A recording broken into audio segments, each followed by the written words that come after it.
Here we go, episode 30. We're saving 29, so we've skipped the 30 for now. Welcome to Wednesday night, 24th of March, 8:30. Bring on the boys. How are we, lads? All right. How are you? Good. How are you, mate? Great to see you both on a Wednesday night. Yeah, hump day. Happy days. It is, Good. absolutely. We've titled this one Save Our Scene, which is a program that's, or a program that's up and going at the moment to literally save our music scene and gigs. So obviously tonight being the state funeral of the great Michael Gudinski, I thought it was fitting that we'd just touch on that program as well. Boys, did you catch any of that funeral or concert? I should say. Yeah. Glimpses of it. Saw a little bit of it, yeah, but in between dinner and cleaning up. Look, one of Icon's a word that gets banned around a fair bit, but he's possibly one of Australia and Melbourne's biggest music icons, isn't he? Or wasn't he? Absolutely. He did so much for not only music, but the entertainment industry itself. And I watched a video on his his big push to get that entertainment precinct up and going, and I think that was fantastic to see. So, Vale, Michael Gudinski, young photo of the great man in and about, and also we lost a Melbourne icon, Pierre Baroni, not long ago. Around that same time, he was a DJ at the Cherry Bar for about 19 years. So, mate, this guy was around for a long time in amongst music, and a photographer. Took some great photos of many bands. So, sadly, we lost him as well. Boys, Wednesday night. Just quickly, I got out last night, snuck out and checked out a gig. It was great to have a Tuesday night gig. When don't you check out a gig, mate? That's more of the point. Well, that's kind of what it's all about, and that's the save our scene component at the moment. To get out and see a gig is good therapy for anyone right now. So I went and saw a guy, Mitch Dean, I hadn't seen before. Just saw, obviously intrigued me with the Tom Petty covers, and he was great. There's a photo of him, and to be honest, nailed it. To be fair to him, it was great to see. No one ever does it like Tom Petty, but he was good. So keep that name on the list, and if we see him again, hopefully it's not a Tuesday night, but we'll get out and about and get there and see it. It's very hard. It's very hard to be a tribute type of either band or solo artist, isn't it? And absolutely, you see some absolute dead set shockers. You think, wow. And even guys that actually try and dress to exactly look like them, but it's just about the music, right? So if he played really good music, mate, if he sounded like Tom Petty, then he's done his job. It would have been fantastic if he did. Look, I think the great part about it is he did put his own spin on a few things, and he didn't try and nail it note for note, and he didn't. He even had some loops on the guitar and all sorts of stuff happening. So I think he's great. And it's his first gig in 19 months or something, he said. So, it's great to get him back out there and back in amongst music. And most importantly, supporting a venue that would probably have one or two people in it on a Tuesday night.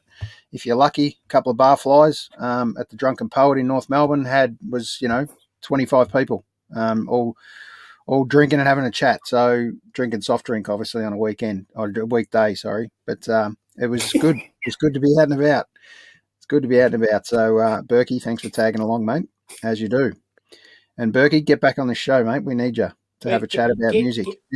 This would have been your night, mate. But I can tell you just quickly, and I want to put it kind of early in the show, that we have got a couple coming up.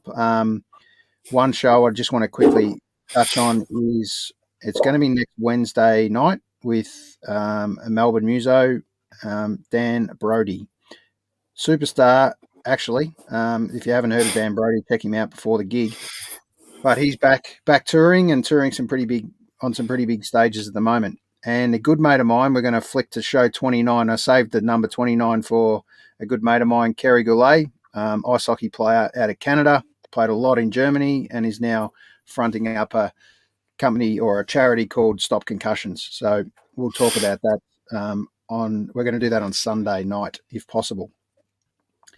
So yeah, lots happening. Obviously we just talked about the state funeral. I think it's incredible to know how many artists he's been involved with, Gudinski and Mushroom, and giving so many opportunities to so many.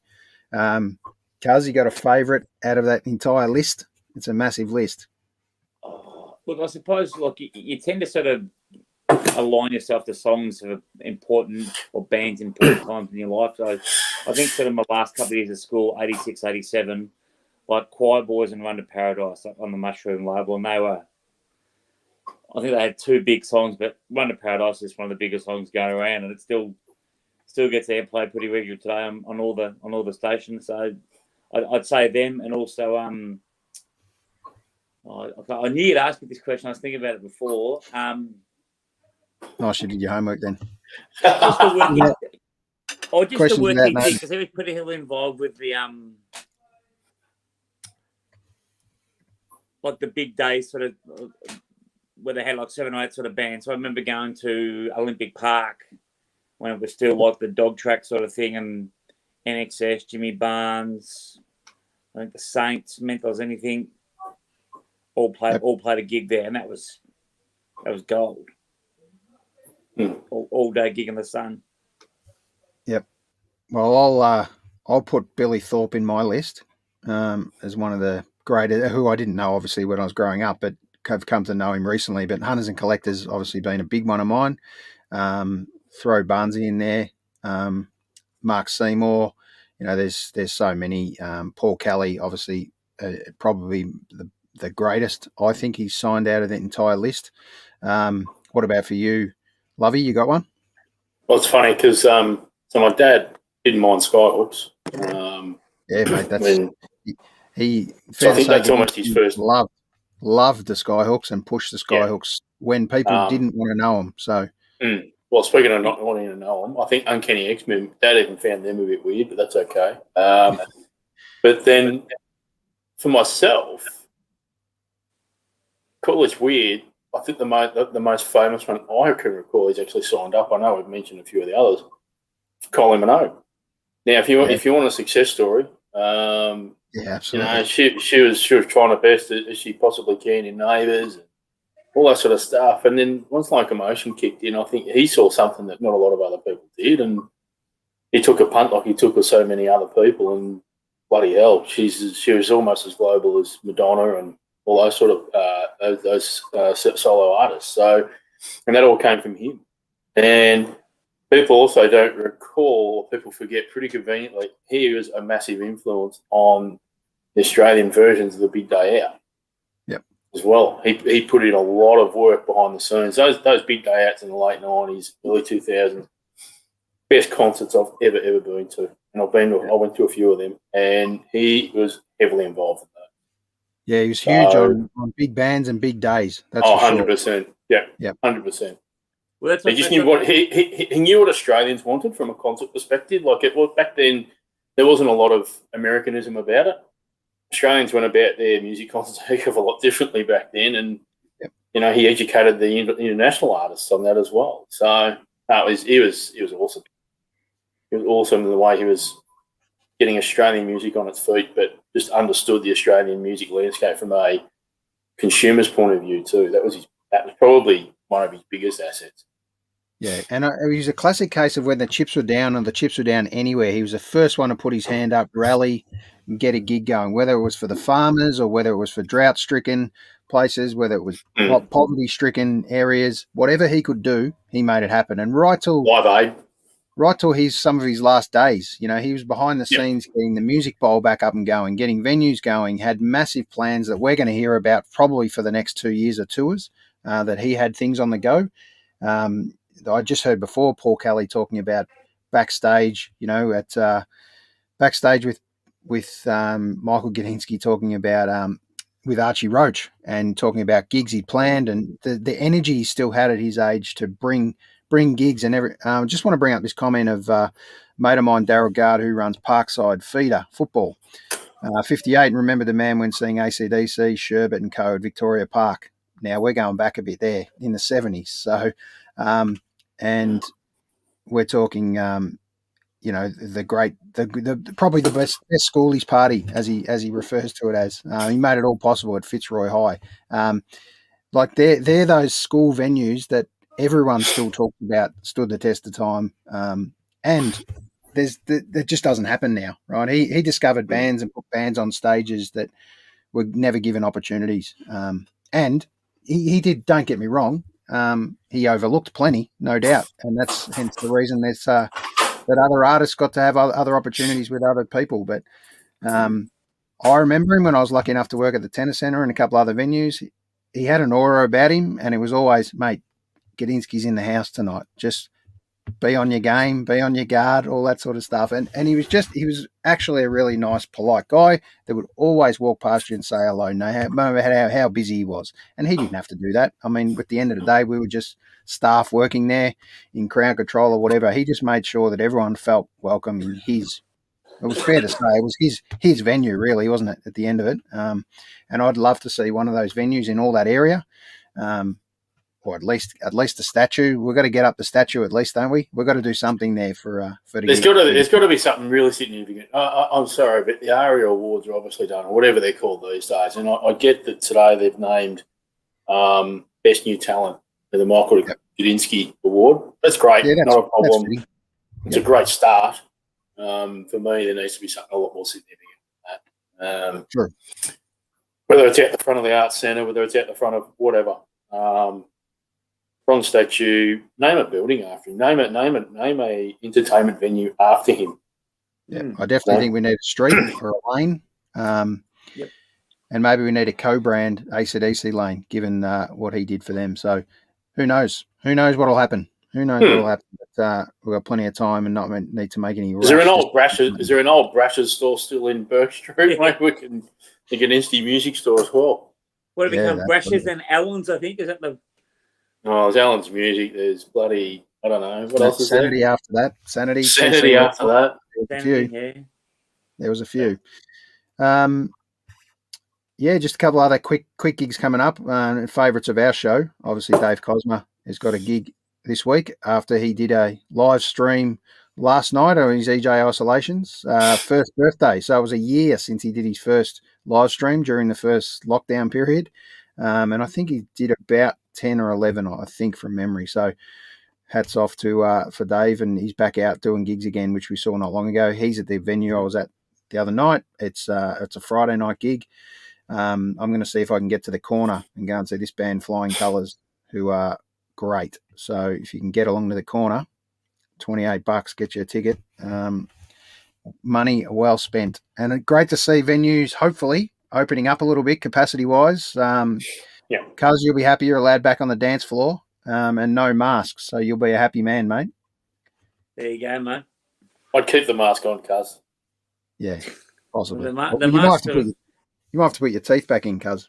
The mask is officially off. That's official now, isn't it?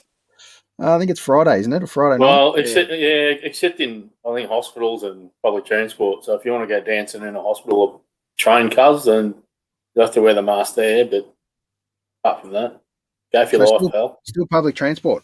Okay. Straight down Power Road. Yeah, fair enough. Power Road or something, mate. Fair enough. Cuz, being the oldest of all of us, just let us know how this first jab goes, mate, when you finally get it. Oldest? Is that a word? I don't mean the left jab that we're going to give you either after this show. What about you go with eldest maybe as opposed to olderest? Yeah, olderest. I'm just making words up now, mate. It's no problem. Well, it's not even eldest, Cuz. It's oldest. Correct. No, I'm an elder of the group, mate. And if we're going to start picking on the vocab, feel free to get ready to get stung. Now, speaking of boxing, we had a retirement today. Oh, no. Oh, no. Now, is this the end for Anthony Mundine? Finally. It will be, because elderly citizen homes don't have a WBO title in their own category. So no, look, there is no way that last fight should have happened with him and Zarafa. Should never have been sanctioned. And to be fair to Mundine, he got up there today and apologised for any comments he made that people took offence to. And like Mike Tyson did not long ago, hopefully, I know it's easily said, actions speak louder than words, and I think he's still got a lot to offer. Danny Green came out and really acknowledged him, which we all know what Danny Green's like, gentleman of the sport. Let's just hope. There's no doubt for the last 20 years, almost 20 years, they have owned pay-per-view in Australia and brought that to a great space. So to the man, Mundine, I still love Chock Mundine, always have. Yes, he's outspoken. Yes, not ideal in some comments, and think, Chock, why did you say that? But from a sporting prowess, his rugby league talent was second to none for St George. Almost beat Melbourne Storm in a grand final single-handedly. And then from there, went on to become a world-class boxer. And it's not too many people that are able to do that and stay like that in such a career for so long. So I hope Anthony can come on and train kids now and, give kids hope and direction, especially the Indigenous kids, and show them what they can do in the world in sport, especially. Yeah, look, I was always pretty split on Chock. I think he's probably a pretty good example of why don't use sportsmen as your own role models. Maybe use your own parents, and it all starts at home. But having said that, he's not the first sports person to put his foot in his mouth on a number of things. But he walks away, multiple world champion, sets his own life up, got great kids, great family, like anyone else has. And I hope he does what his old man did.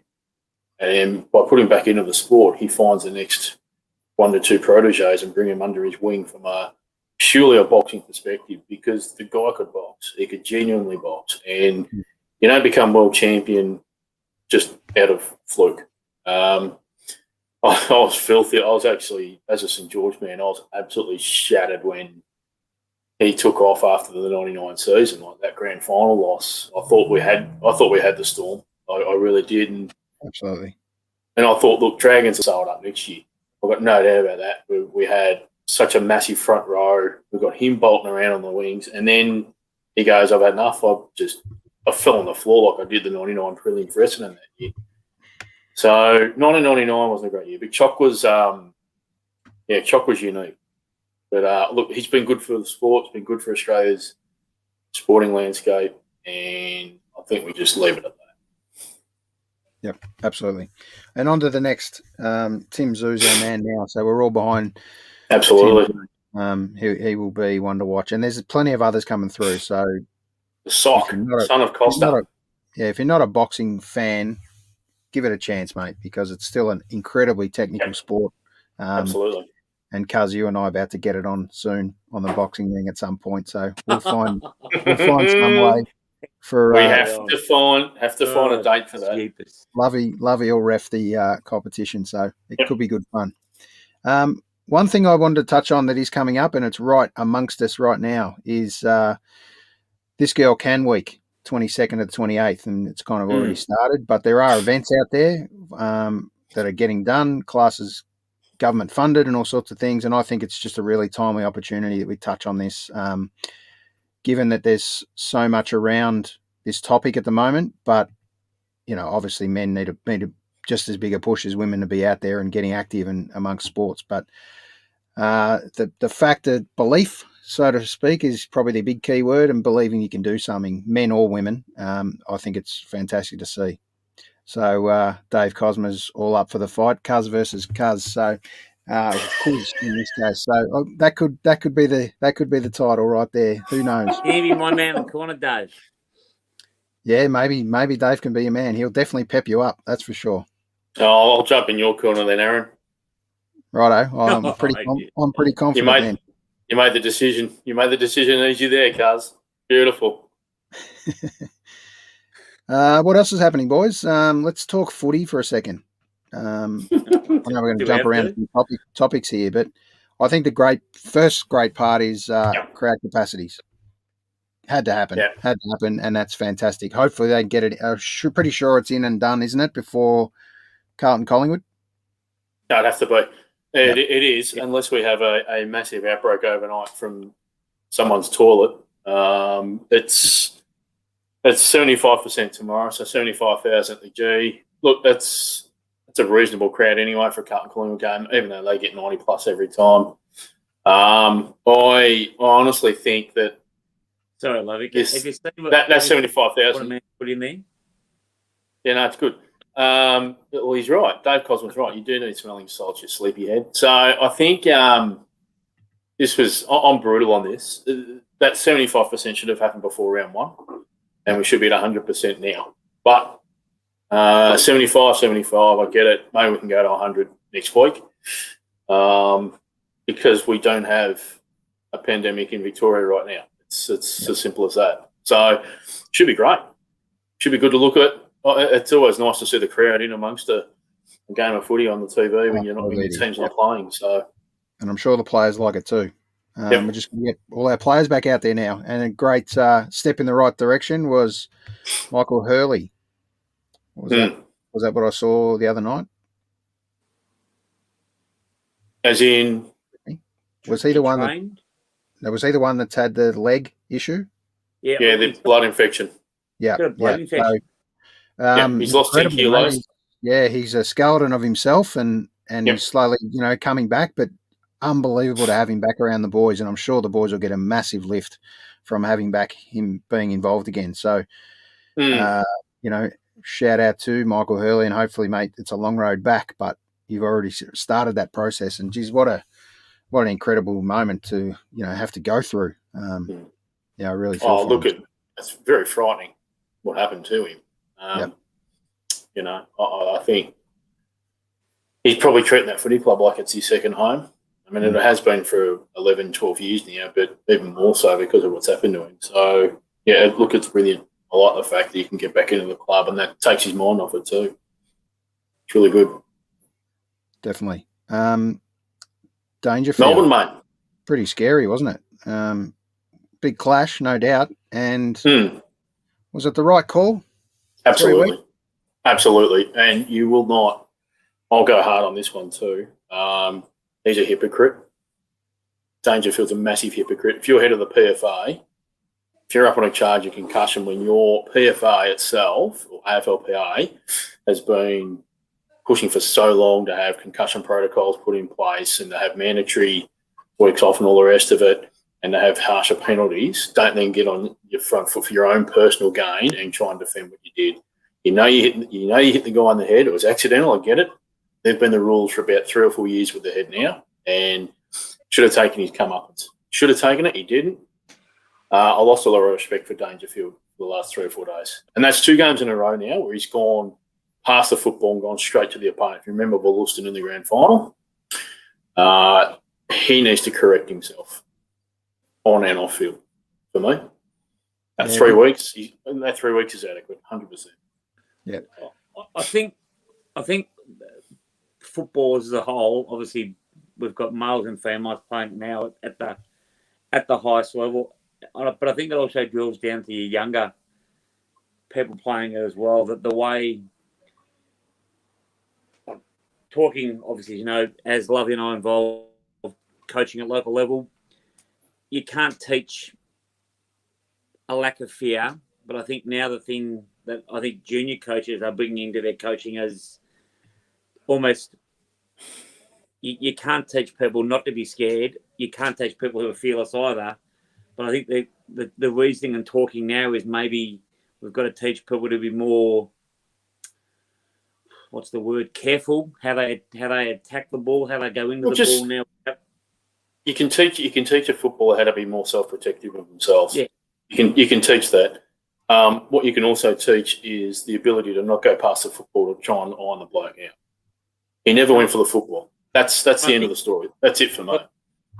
As we grew up as kids, all of us watching 70s football, even watching old film of 60s football, as much as that's good to watch, and I say it was tougher football, regardless, the head is now sacrosanct and it's not touched, so we need to just look after it. So if you make a choice, and look, Dangerfield's a great player, I respect him as a great player, but sometimes I think the lines are blurred between player and spokesman for the PA and whatever. But I think if you choose to go past the footy, all bets are off as to what punishment you might suffer, I think. Yep. Yeah, definitely. You do the crime, mate. He had to absorb that suspension, sadly, and 3 weeks I think is about right. And luckily enough, the Demons get the Cats on one of those weeks off, so I'm excited about that. To be honest, I'll take it. The Demons up and about, almost threw it away, but that's always a worry. More worried about the Bombers, to be honest, who chewed up 40 points. Maybe the queue was in the rack. Who knows? What's your opinion, Lovey? I was there at the game, and at half time, I remember saying, "Geez, I hope the second half's a bit of a relaxation in terms of watching this thing." And 20 minutes later, on the edge of my seat, and just panicking and cracking the shits, and just thinking, where did our work rate go? Hawthorn didn't work any harder. They just kept the football. We stopped applying pressure. It's a bit of an indictment on the attitude that we took out after half time. It was all attitude and nothing else. That's all we put it down to. Interested in your thoughts, boys, just before you do, Cuz. Interested really in your thoughts about the mindset of being 40 points up, and when you come out after half time, obviously the queue's not in the rack, but it's a classic. We've just got to get the first couple, boys, right? And then that doesn't happen, and all of a sudden 40 points get swallowed up. What do you tell? Where do you get out there, and how do you start telling blokes, boys, we got to stop this quickly, because momentum's a massive thing in today's game, and it's obviously opened up heavily now with that man on the mark rule. Cuz, you go first, Cuz. Look at as Lovey said. Looking at that game as a sample size, I don't think Essendon played poorly, but I've been coaching footy for a while now, played a fair bit of footy myself as well. Momentum's an amazing thing, especially now in the modern game. So sometimes by the time you make a coaching move, whether there's an on-field leader, rally the troops, the momentum's picked up that quick. It's almost, shit, we can't stop this. And if you watched that game the other night and everyone said, oh, yeah, Essendon stopped, and clearly to the naked eye that looks like it, but the blokes who played well for Hawthorn in that second half, well, one's a Brownlow medalist, Jager O'Meara is a good footballer, and Burgon got plenty of it. So it wasn't some of their kids did some nice things, but it was more their established players that stepped up at the right time. And I think that's Cars, that's where you're talking about leadership. Oh, exactly right. And that's what I think with Essendon. And I'm not a bloke who bags his club, but that's probably been the knock on Essendon and their leadership.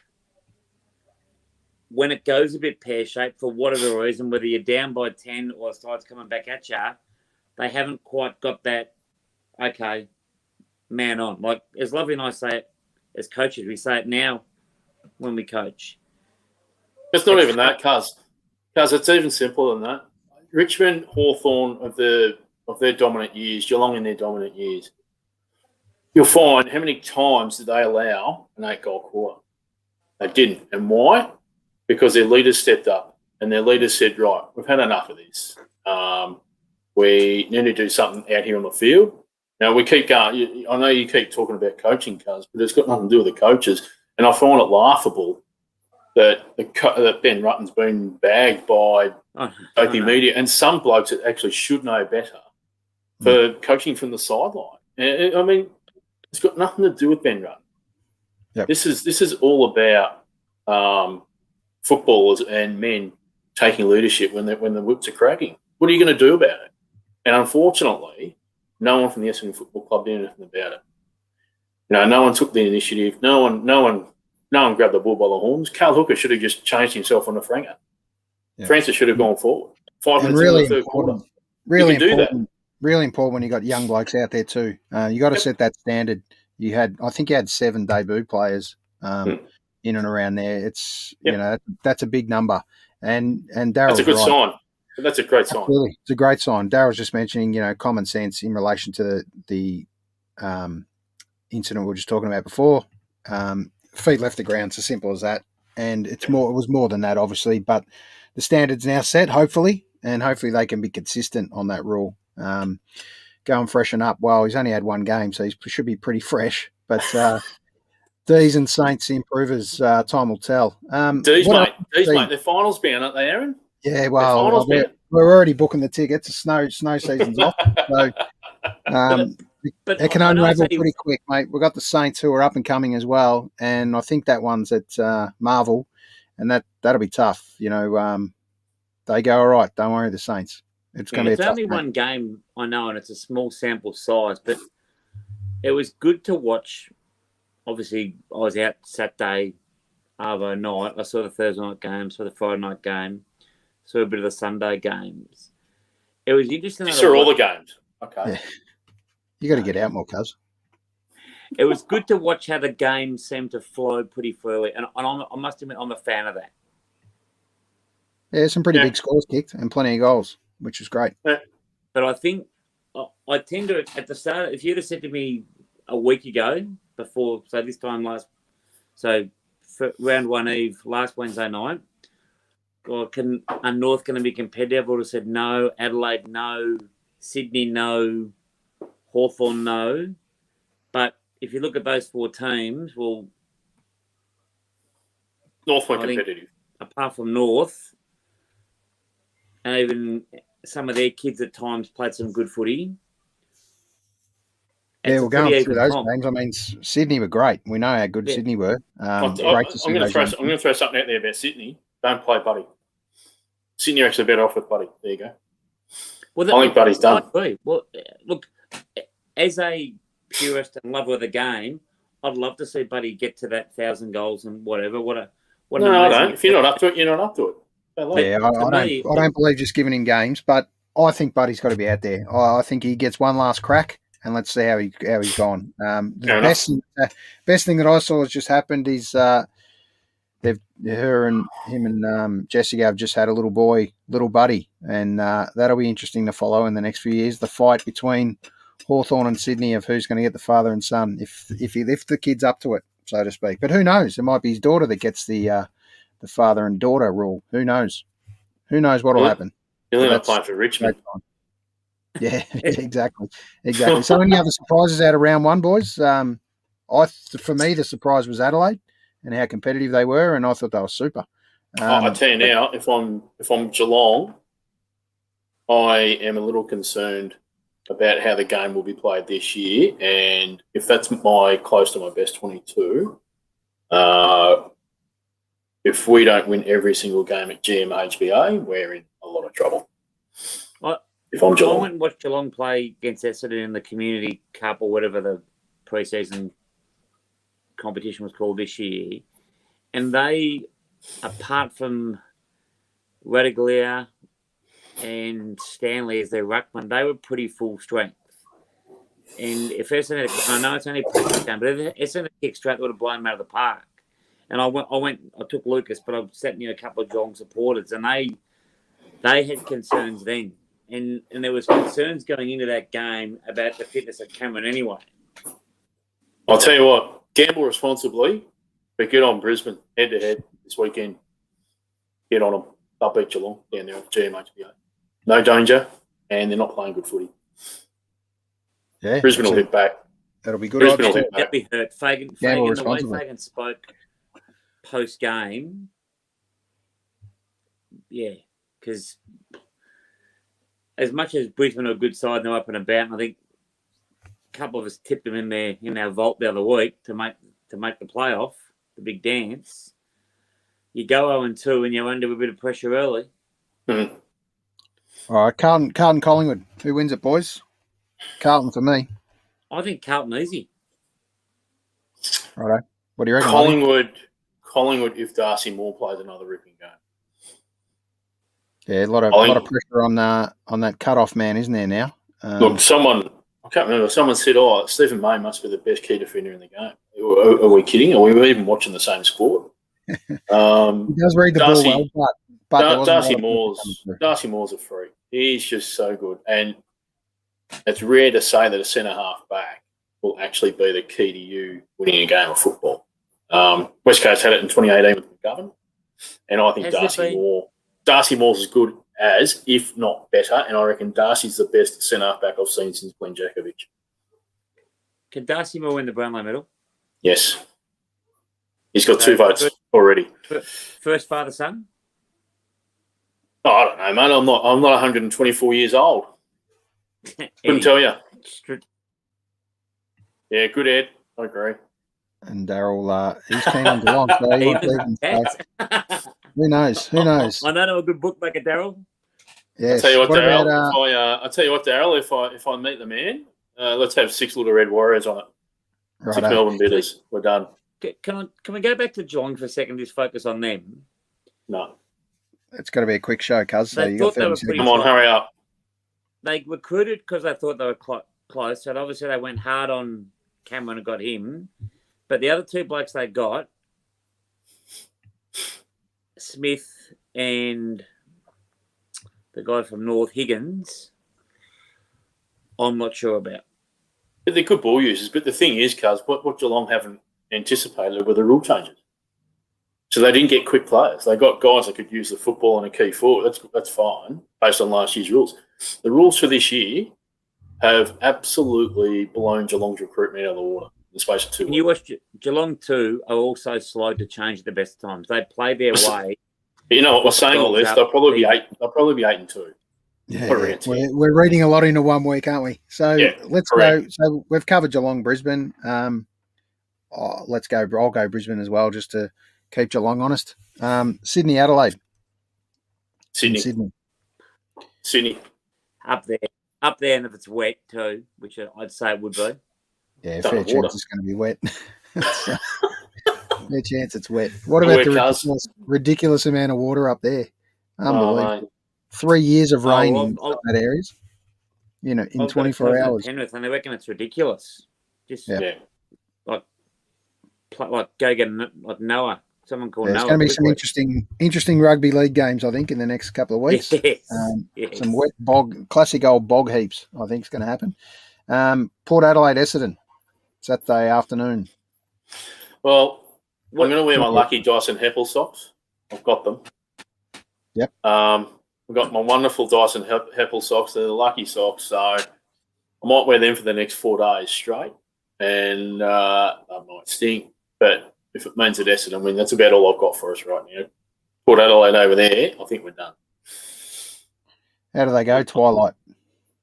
I don't think they'll win. I don't care. I don't think it matters what time of the day it'll be, mate. Shouldn't matter. But I think as a club, not that we're at the crossroads, but they need to make a statement compared to what they did last week. Yeah, absolutely. They need to bounce back, and you don't lose by or drop 40 points. What was the final number they lost by in the end? 1 point. Yeah, well, that's right. 1 point. So 40 is way too many to give up. That's for sure. So I'm sick of talking about us. It's just attitude footy. Next. Yep, absolutely. Let's not raid too much into Essendon until we see them against Port, which is a good opposition for them when the back's against the wall. I think that'll be a great game. So St Kilda, Melbourne, Melbourne under lights Saturday night. Who's going? Now, obviously, there's big controversy last week about should Freo and Melbourne played against that game in the G, or should they have brought the Hawthorn game forward? Whatever. It's our home ground, mate. So let's just play where we need to play. St Kilda, Melbourne. Obviously, I'm on the Demons without question, but Saints will be. Who's going? Look, I'll be going. Jack Viney's in. Yep. Good change. Are you going? You said love him. I will be. Yep. Danny Frawley going? Absolutely. Yep, it will be. And I hope that's cemented on the calendar from now on. So it's their first chance to. It needs to be 100%. At the diary, for sure. Look, I actually think that game last week, great win by the Saints, underdone, few injuries. a lot of character. Tough, big ground, GWS's ground, wet conditions, back to the G. I think the D's might be a chance to go 2-0. It's at Marvel. 2-0 after 2 games. Yeah, Marvel. It's at Marvel. Ooh, even better then. For who? Melbourne, indoors. Crap. Melbourne can't play Marvel to save themselves. Yeah, St Kilda win this by 6 goals. Done all right there the last couple of years, but before Saints that, win this by 6 goals. Terrible record. Historically, I should say. But I think Hysterically. Yeah, how's your vocab going now? Righto, let's move on. Let's go on. I corrected myself though, mate. You didn't even attempt to correct yourself. That's all right. Get the school teacher on. Where's Jan? Get her on. Some people just let it go, mate, and just know what I meant. But if you want to be pulled up on it, let's go. All right. Gold Coast, North Melbourne, Saturday night. Gold Coast by 10 goals. Yeah, North. Gold Coast by 10 goals. Gold Coast to beat Tasmania by 10 goals. Can Matty Rowell take a trick? Oh yeah, stiff, very stiff. That's for sure. Anyway, fair to say he's not going to win my what was it? That's you gone already on one of your tips, mate, isn't it? Yeah. Brownlow. Let's cross that one. No, it wasn't the Brownlow. Rising Star. Rising Star. He's still a rising star, but he's going to be good on the clipboard by the end of his career, by the look of it. Hawthorn Richmond. At the G, Sunday, 1:10. Hawthorn back to earth for me. Richmond by about 4 or 5 goals. Pretty comfortable. Yep. I think that's we're all going there. Bulldogs West Coast. It's here, 3:20 on a Sunday. Dogs lightning fast. Marvel Stadium, 8 goals. That much. All right. I think it'll be close Oscar on Allen that. looks a player though. Oscar Allen looks a good footballer. Yeah, he'll get touched up on the weekend. You'll barely see it. And let's finish the round off with Freo GWS. Do you bother on a Sunday night, or do we tune into the show instead? Depends if I've tipped that by then. I'm looking at the result. Jeez. GWS over there, can they do it? What's their record like? No, look, I'll go Freo. We're good. I reckon Freo. But it's Freo got anyone back yet? Like they had a lot out Freo. I've got questions on culture with GWS at the moment. On-field culture. Yep. Do they need to hear a new voice, GWS? Maybe. I think so. Like, I'm not saying I don't respect Cameron as a coach, but maybe it's time for a new voice. It's a piss weak cop out, but sure, try it out. See what happens. But a change is as good as a holiday, isn't it? Probably got to change the players every time before you change the coach, but that's okay. Yeah. Their game plan stacks up, but the players just aren't playing to it. That's all there is to it. And their challenge going to be is now keeping this next set of kids, isn't it? So you've got to get a fresh coach there, I reckon. If it's not the man, it's got to be the support men. So I think the support men are getting harder and harder to move around. Let's just switch over to the NRL for a couple of minutes and just pick a couple of games there. Panthers Storm tomorrow night. Panthers will win that. I think Panthers will win that. That'll be in the wet, no doubt. I reckon Storm are going to bounce back after a filthy loss. They'll be very dirty on that. And that was a very un-Storm-like performance, actually. Yeah, it was. Look, there's no doubt it's a massive difference and a change without Cameron Smith there to settle the troops when it gets tight. And momentum was another one of those games. Momentum shifted and they just could not stop it. So, it's going to be interesting. And the interesting thing that came out just in the last 24 hours is Pappenhausen's discussion regarding contracts. They talk about he will probably sign at Melbourne for $700 a year. And if he was to get on the table and really shop around in the space, then he's $1 million man. So it's just incredible to see after a couple of seasons, Pappenhausen was generally our third fullback at best with Billy there. And he had one game where he just lit the place up, and look at him now. Oh, look, last year he should have been the Dally M winner last year. Yep. Yeah, great. Since he came on. But it's amazing 1 or 2 years. It's funny money. It's silly money now in all these large codes. Like you have 1 or 2 good years, and all of a sudden you're in the top 10 paid in the whole comp. Yeah. Look, that's the market. It is what it is. If he signs on for $700, but he could get $1 million elsewhere, good on him. I reckon That's a win for Melbourne. But you'd have the Dragons would throw 1.1 at him, probably just as easily. You know, it's just what it is. It's a bizarre market. Is it a bit of a worrying trend over the Storm, though, as first game, healthy lead, almost got run over.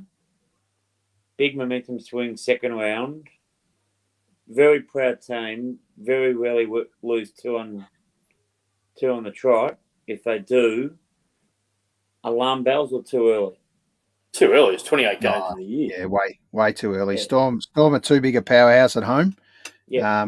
And like Geelong, they just got to win their home games, and they're a massive chance. They will upset way too many teams interstate as well. So, yeah, no reason for I reckon there's about 10 crappy clubs in that comp. Yeah, there are. There's 10 legitimately just mungy, legitimate middle of the road clubs at best. Sadly, it's a sport right now, the NRL and rugby, that it drops off quick after the top 7 or maybe let's call it 10. I think the rest are rubbish after that, and it's not like the AFL. I genuinely believe in the AFL. Anyone can beat anyone right now in the way this game's shaping up. Well, maybe the jury's out on North Melbourne, but we thought North Melbourne were going to be better than this, so we can't say too much after round 1. But that's 17 out of 18, isn't it? Yeah, I believe. Yeah, absolutely. What do you think of your old Dragons, Lovey? Dragons have got the Sea Eagles, the Manly Sea Eagles. If we're fair income, we win it. But, look, Dragons are a lot lesser for me. I've got no idea what they're going to pull in week in, week out. And they've been like that even when Maguire was coach. It just, ever since 2010, it's been a decade of just up and down, mediocre. And for a club that's as proud of history as what they've got, it's just not good enough, really. And look, they should beat the Sea Eagles, but who knows? Let's go with Rabbits Roosters. Rabbits in an upset. Just for Russell? Always for Russell.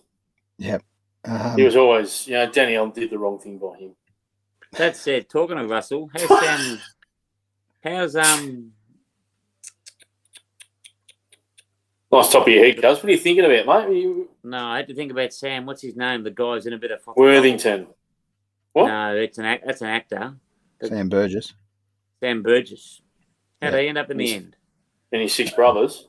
He was acquitted. He's got a few. But he was acquitted. Leave that alone. No, I was just asking what happened. I haven't heard anything for a while. He was acquitted. Yeah. Acquitted. I don't think he's going to get a role in the game in a big hurry. Yeah. But we'll leave that. Great to see a few people participating tonight in a few comments. Darryl, thanks for jumping on, mate. You've been super. You got plenty of comments here. He says Tigers by 49, so he's super confident on the Tigers. Yeah. Fair to say Eddie Zammett's only going to go one way, Tigers by 17. He thinks the Hawks are going to go all right, so don't worry. And Dusty, another 3. Super confident. Let's put it in the vault. Put it in the vault, Eddie. Darryl believes Freo, GWS. Just watch a movie, mate. Don't even bother. Great comment. Absolutely super comment. Storm by 8, so it's going to be close. I really hope for a close game. I love watching the Storm Panthers at the moment, the way they're shaping up, both clubs, and I think the Panthers are the ones to beat this year personally as well. Big bucks for a potential superstar. Yeah, potential. Yeah, it's an interesting thing. He's right in the window where if you don't, I wouldn't be waiting too long to sign this contract the way he's playing, because form can drop away quickly, and worse than form is an injury.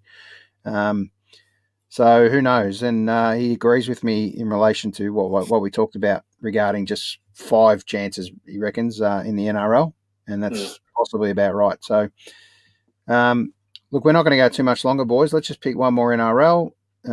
Scroll down to... Let's take a roughie here. Broncos and the Bulldogs. Let's head towards the bottom of the table. Broncos. Not Broncos, Bulldogs. Giving the Bulldogs a shot. Yep, righto. I'll take the Bulldogs too, just to get them up and going. Raiders, Warriors. Mighty have fallen there. two very proud clubs, aren't they? No, who cares? Yeah, look, there's a lot of proud. Obviously, we all know every club's proud of their history and all those things, and things come in waves. I mean, there's no more prouder club than Melbourne Footy Club, and we just can't take a shot. So, Bulldogs were super proud clubs. There's plenty of proud clubs. Have you guys watched that Amazon doco yet? On the Richmond one? Yeah, well, the AFL. The AFL one. Choosing not to. Yeah, right. Okay. Not one of the winners for you? No, I think it's all a pile. I think it's all a pile of shit. I just don't think that. Oh, no, bit married at first sight for you, mate. Edited. It's very married at first sight. Very, very. How wonderful are the coaches and the way they talk about things. It's got nothing to do with them. They've got very little influence on an actual game on a Saturday. Yep. And I think if you're going to show what's and all, you've got to show what's and all. I don't think it did. Yeah, I would have liked to see it focus maybe on what they say, 4 clubs it focuses on. Yeah, look, it's hard. It's hard to film everyone, obviously, and I think you should focus on the Richmond component and where they're at. And there was plenty of stories for Richmond behind the scenes that they didn't cover. So who knows? Good luck to them. I think I'll watch it, but won't read too much into it, as you said, Lovey. You're not going to get educated on it, are you? Yeah, that's right. It's funny talking about the footy results this week. Just touching on the EPL for a minute. As you both know, Jack's a pretty passionate West Ham fan, so we did pretty well on sport this weekend. So the Bombers were 45,000 points up. Got beaten by 1 point. West Ham have kicked the first 3 goals of their game, scored 2 own goals, and ended up tying 3-3. So it was a bit. That's good, mate. Thank you. Still about Platinum, mate. Where are you on the ladder? Spurs won 2-0. That's all right. Don't care. Move on. Ladder, mate? Yeah. Don't care. Now, what number? Who cares? Even double digits still? Even double digits? Talk to us in 7 games, mate. I guarantee we'll be on top of you. Is that your way of saying yes, Ellen? No. That's all right. Hold fire, mate. I've muted Cuz for now. He can have a laugh behind the scenes. What I wanted to touch on and just finish on before we go is we're going to start to discuss some mental health components and charities that are aligned to those, and also not only mental health, but I think we're just going to pick some charities that we believe are either close to our heart or doing the right thing in the current environment where we think we can help in any way support them. So there's a couple we want to just quickly touch on that we're going to have something coming up in the next, couple of weeks or so, ideally. And one is White Ribbon Australia. Yeah. Lovey, what can you tell us? So I don't know if you've got the web link that I might have given you the web link earlier. Yep. So I'll be on an online seminar tomorrow night, organised by White Ribbon Australia. It's something that, it's a topic that just for so many decades now, we weren't educated on. And as we get further educated, we should be further embarrassed as to the way particularly men have conducted themselves over generations towards women and children in the family home. And it's not something that you can ever stop learning about. And I'm very, very strong on it. And, I've called out people over the years and I've suffered for it. And that's okay. I'm fine with that. But you can never stop educating yourself on these things. And that's what these seminars and forums are about. There'll be, there it is there, so men's sex and violence webinar. So, you've got professors and doctors that are professionals in the way of human behaviours and family behaviours in a household. And I encourage anyone to keep educating themselves on this particular topic. You never get educated enough on it. It is literally on your front doorstep, whether you like it or not. Maybe not your own, but you can guarantee the stats say it. There's at least one incident in your street. So, just get on that forum, get on that seminar, or get yourself educated on this particular topic. Because the other thing that is really important about White Ribbon Australia and what they do, and the whole family violence and violence against women is so much of that is caused because men are not mentally healthy, and men and young, particularly young men, really struggle with their mental. When they're struggling with their mental health, some of them lash out, and unfortunately, that's in the family home. So for me, the two topics are combined, unfortunately and sadly, and it's trying to unravel and learn and teach ourselves how do we actually educate ourselves on that topic better, so then we can educate not only people around us or help people around us, but then educate our next generation, their own kids, their kids, all those sorts of things, because it just, enough's enough. And it just has to stop. We've seen it in Canberra. We've seen it, if our leaders are incapable, then we have to be. That's the bottom line. We just have to make ourselves more capable in society and in our culture. So, yeah, I think as three men sitting here now, we've got a lot to show by our actions. And we can talk about following someone's lead, but we follow our own lead at the end of it and teach other people. So support is and calling. You're right, calling people out, mate. Stand up and speak out is their kind of campaign at the moment. And I think the end of the cycle is the perfect story. Because you know what? Here's the thing: speaking out's fine. Because don't then call them your mate. If your mate is doing the wrong thing and is guilty of that sort of behaviour, if you still consider them your mate, you got some questions of your own that you need to answer, I'm afraid. Yeah. Or you're afraid to have that conversation and call them out. I think we've all got a lot to be leaders in that space, definitely. And November 25 is White Ribbon Day, so it's a fair way away, but every day needs to be White Ribbon Day. So we might work out how we can support that in the next few weeks and try and find someone from the charity that we could ideally get on and have a chat to. So the other one I just wanted to cover was the Are You OK? 9th September this year. It's a charity close to a lot of people's heart in relation to suicides.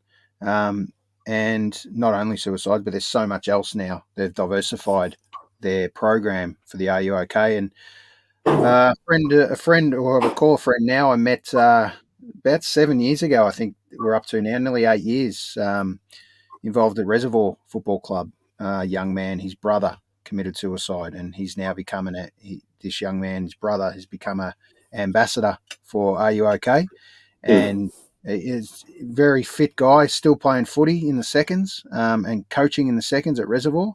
And I had a chat to him recently about how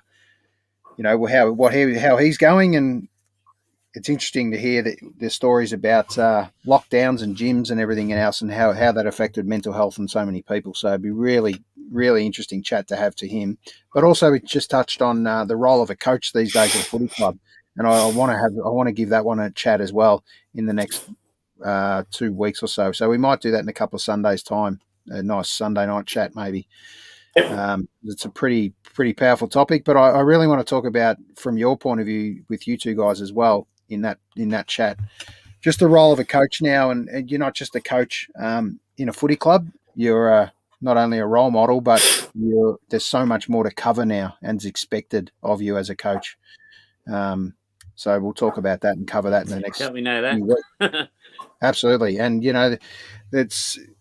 Whatever's going on off the field is always affected on field in a lot of blokes' minds out there on the footy field. But it's always going to be out there, and it's always going to be a challenge to get that right come game day in that environment. But just to touch on a couple of last things that are coming up, our good friends at Pat Cronin Foundation have got an art exhibition at Montsalvat coming up for a month or so, starting 10th of April. So we'll get Matt on in the next couple of weeks and have a chat through what they're up to as well.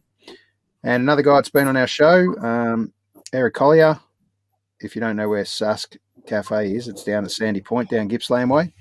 So that's Friday 26th of Eric by himself. And then in the next month or so, we're going to get these two on as a duo. No promises. It will be no promises because we're going to get them on. That's for sure. So guarantee you we're going to get them on. That's going to be on you, Aaron. Down in Lock. So that's if you're not familiar with Lock, go and see one of the cafes there. Big Maxie Gorn's mum owns one of those cafes. So get in amongst that. And this week, I think this weekend, go and see Davey Lane over in Freo. You get your chance to go and see Davey Lane. It'll be a great gig as well. So, guys, I think that's kind of about it for tonight, and wrap it up. We're keeping Cuz up, having said that. Yeah. Snoozy's going to need You to saw smell that. himself, as Dave said. Snoozy's he's cranking up the old pillow again, so better let it go. Fun fact. I only learnt this today. So Max Gorn's actually a Kiwi. Never hear that. Oh, it's a bit He's actually born in New Crowe. Zealand. It's going to be like Russell Crowe, mate. We're going to claim him. So Far that until they act up. Yeah, correct. We'll be the first Kiwi we've claimed as our own. No. And if you want to know where to find us, that's where you find all our details. So check that out as well. Anything else to wrap, boys? Or we didn't ask for your famous number 30. Give us someone in your life, or not in your life, or in your sporting moments and careers that you've loved as a number 30. Kevin Walsh. Righto, Cuz? Oh, Peter Moore's pretty good. Yeah, absolutely. He's definitely one of mine, but came pretty divided at Melbourne. To be fair, he was a bit of Brian Wilson. I'll go another one. Does Paddy Cummins, fast bowler Australia, does he win number 30? Is he 30 I like or the boy. 33? I don't know. Well, just let me have that one. He's 30. Okay. Yeah, that's it. It's cricket anyway. They shouldn't even have numbers if the game's correct. legit. If it's 30. Yeah, and Steph Curry for me. Not a bad number 30. Yeah, all right. Yeah, bandwagon. Love him. I don't know. Bandwagon. Love him or hate him, mate. He's not in my top 10 of all time, but he's got to go down as one of the best three-pointers of all time, shooters of all time. So we'll give him that. Larry Bird says g'day. Yes, exactly. Yep. We haven't forgotten the great Larry, that's for sure. All right, boys. Let's wrap it up there. Opinions, mate. Glad we were doing a half an hour show. We're just blown an hour. So great to have a chat again, boys. It's always good on a Wednesday night. I'm sure the concert's finished by now and we can Cuz looks like old Snoozy's ready for bed, so we better tuck you in, mate. Nice to clean up your office too, mate, for us. Yeah, God. Sorry, mate. This is where I do my best work, this office. Yeah. Well, okay. Let's I think we better wrap it up. See you guys. Yeah. Have a good one. See you, boys. Yeah, Shut up. And we can't forget the great Francis Burke. Oh yeah. Eddie.